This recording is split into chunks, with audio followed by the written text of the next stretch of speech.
Samsung Wallet is replacing Samsung Pay on your Galaxy phone.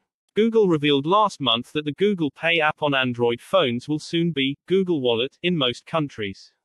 Samsung is now pulling a similar move. Samsung announced Samsung Wallet today, a new unified application for everything related to digital IDs, payment cards, loyalty programs, and keys on Galaxy phones.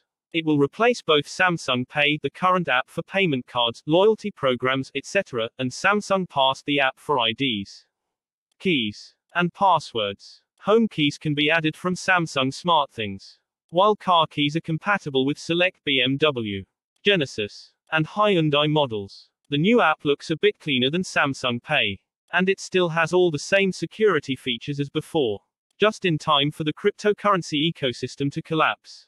Samsung Wallet can also help people quickly monitor their digital asset portfolio by checking the value of their cryptocurrencies across various exchanges in one place.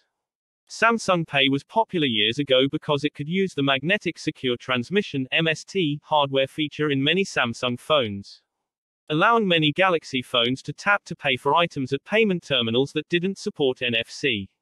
Now that NFC payment terminals are common in the United States and other countries, and Samsung has phased out MST support in new Galaxy phones, there's usually not much of a reason to use Samsung Pay over Google Pay, Google Wallet. Still, some people don't like storing their payment information and IDs in a Google account. Samsung also offers its own Samsung Money, credit and debit cards, which integrates purchase data into Samsung Pay Wallet, similar to the Apple Card with Apple Wallet.